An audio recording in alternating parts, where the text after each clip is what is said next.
আসসালামু আলাইকুম, আমি মোহাম্মদ সুলাইমান হোসেন সিজান আছি তোমাদের সাথে। আজকে আমরা এসএসসি রসায়নের মোলের ধারণা ও রাসায়নিক গণনা এই অধ্যায়ের লিমিটিং বিক্রিয়কের আরেকটা প্রশ্ন সমাধান করব। এবং গত ক্লাসে আমি লিমিটিং বিক্রিয়কের একটি সমস্যা সমাধান করে দেখিয়েছি। যারা ওই প্রশ্নটা আত্মস্থ করতে পারছো তারা এই প্রশ্নটা খুব বেশি মাথা ব্যথা হবে না, কারণ ওই ক্লাসে আমরা বেসিকটা কমপ্লিট করেছি। সো আজকের ক্লাসটা মনোযোগ দিয়ে করো, লিমিটিং বিক্রিয়ক নিয়ে আর কোনো মাথা ব্যথাই তোমাদের থাকবে না ইনশাআল্লাহ। তো দেখো, আমাদের এখানে একটা পাত্র দেওয়া আছে যেখানে ক্যালসিয়াম হাইড্রক্সাইড রাখা আছে এবং এইটার ভর হচ্ছে 20 গ্রাম এবং আয়তন হচ্ছে 500 মিলিলিটার। ওকে, এবং বলা হচ্ছে উদ্দীপকের পাত্রের দ্রবণে 0.3 মোল H2SO4 যোগ করলে কোনটি লিমিটিং বিক্রিয়ক হবে। তাহলে আমাদের এখানে দুইটা যৌগ আছে, একটা হচ্ছে H2SO4, আরেকটা হচ্ছে CaOH2, তাই না? এই দুইটার আমরা বিক্রিয়া করাবো, এই দুইটার কি করব? বিক্রিয়া করাবো। তাহলে আমাদের তৈরি হবে কি বলতো, এর ক্যাটায়ন ওর অ্যানায়নকে ধরবে, ওর ক্যাটায়ন ওর অ্যানায়নকে ধরবে, দিয়ে তৈরি করবে হচ্ছে CaSO4 2H2O, তাই না? এটা তৈরি করবে, ঠিক আছে। এবার দেখো আমাদের কাজ কি হবে, আমি কি বলছিলাম যে এদের আণবিক ভরটা সাথে সাথে বের করে ফেলা, ঠিক আছে। তাহলে দেখবো আগে সমতা আছে কিনা। দেখো দুই পাশে সমতা আছে, ঠিক আছে, দুই পাশে সমতা আছে। তাহলে আমরা এখন এদের আণবিক ভরটা বের করব। তাহলে H2SO4 এর আণবিক ভর বের করো এবং ক্যালসিয়াম হাইড্রক্সাইডের আণবিক ভর বের করো। তাহলে এটা দেখবা 74 গ্রাম আসবে এবং এটা হচ্ছে 98 গ্রাম এত আসবে, ঠিক আছে। এই পর্যন্ত তোমাদের কমপ্লিট। ওকে, এবার দেখো তো এইখানে ক্যালসিয়াম হাইড্রক্সাইড কত গ্রাম আছে? 20 গ্রাম। এইখানে কি তোমার বলা হচ্ছে যে কোনো কিছু তোমার H2SO4 কত গ্রাম আছে? বলা আছে? নাই। তাহলে আমরা ওইটা আগে বের করব। আমরা এখান থেকে একটা সূত্র জানি না যে N = W/M, ঠিক আছে। এখানে তোমার যে ভ্যালুটা দেওয়া আছে 0.3 মোল, এটা আসলে কার মান? এটা বলো তো কার মান? এটা আসলে N এর মান। এটা কার মান? N এর মান, এটা মোল সংখ্যা। তাহলে আমরা এই M টাকে যদি এই পারে পার করে দিই তাহলে কি W পাবো না? তাহলে W = NM। তাহলে আমি যদি H2SO4 এর এই M টা জানি, তাহলে এই N টা কি আমার দেওয়া আছে কত? 0.3 মোল। তাহলে এই এটা দেওয়া আছে, তাহলে যদি আমরা এখানে মান বসাই তাহলে আমরা আসলে কার ভ্যালু পাবো? এক্স্যাক্টলি W এর ভ্যালু পাবো। তাহলে আমরা এখান থেকে W এর ভ্যালুটাকে বের করে ফেলি, ঠিক আছে। আমার এই পর্যন্ত কথা আশা করছি বুঝতে পারছো। তাহলে আমরা এখান থেকে কার ভ্যালু বের করব? W এর ভ্যালু। তাহলে লিখো যে H2SO4 এর ভর W = কি? NM। ডিরেক্ট N এর ভ্যালু কত বলো তো? 0.3, আর M এর ভ্যালু কত? এই যে 98, ঠিক আছে। তাহলে এটা ক্যালকুলেট করো, ক্যালকুলেট করলে কত আসে?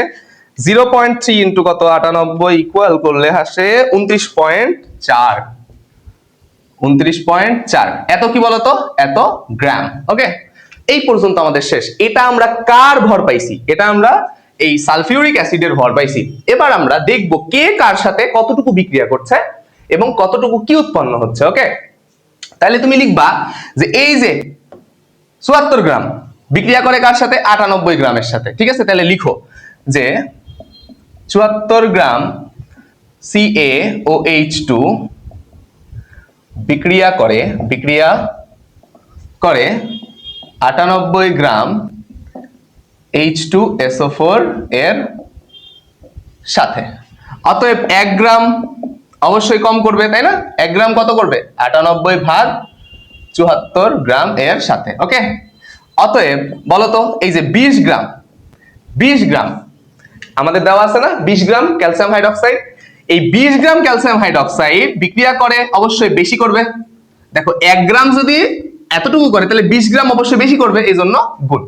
তাহলে 98/74 ইনটু কত?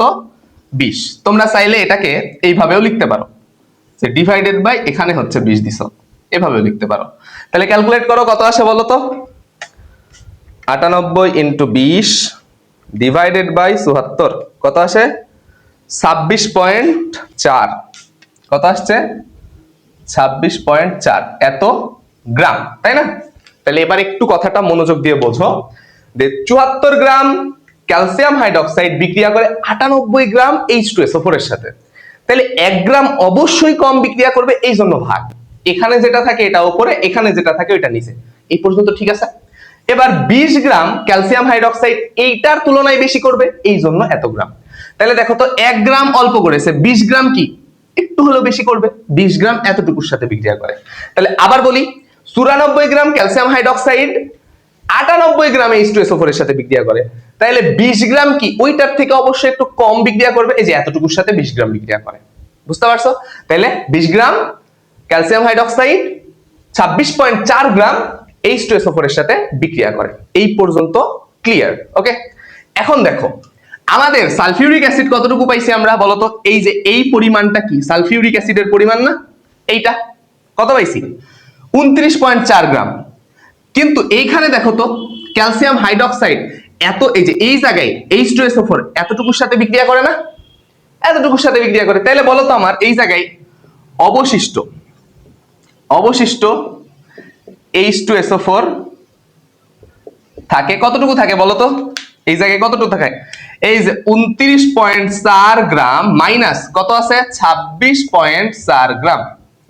তাহলে মাইনাস করো, তাহলে 29.4 মাইনাস 26.4 কত আসে? 3। তাহলে এই হচ্ছে 3 গ্রাম। বুঝতে পারছো? এই পর্যন্ত বোঝা গেছে? তাইলে সালফিউরিক অ্যাসিড যদি অবশিষ্ট থাকে তাহলে আরেকটা আগেই শেষ হয়ে গেছে। কে আগেই শেষ হয়ে গেছে? এই যে 20 গ্রাম এখানে ছিল, এই পাত্রের মধ্যে 20 গ্রাম ছিল, এই 20 গ্রাম এতটুকুর সাথে বিক্রিয়া করে প্রশমিত হয়েছে, তাই না?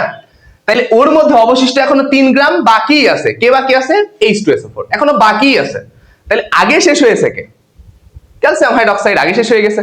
সো যে আগে শেষ হয়ে গেছে সেই আমাদের লিমিটিং বিক্রিয়ক। তাহলে আমরা কি বলতে পারি যে এই জায়গায় CaOH2 লিমিটিং বিক্রিয়ক। বুঝতে পারছো? বুঝা গেছে? খুবই মজা এটা।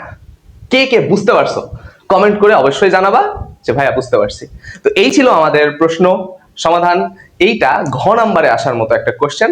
এটা কত সালে আসছে? কুমিল্লা বোর্ড 2023 সালে আসছে। এই প্রশ্নটা আমি মডিফাই করে জাস্ট দেখাইছি, কারণ গ নাম্বার আরেকটা সেগমেন্ট, গ থেকে ঘয়ে আসা যায়। ঠিক আছে?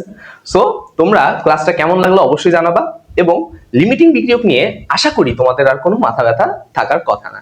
সো সবাই ভালো থাকো, সুস্থ থাকো, আমার জন্য দোয়া কইরো। আজকে এই পর্যন্তই। ধন্যবাদ সকলকে। আসসালামু আলাইকুম।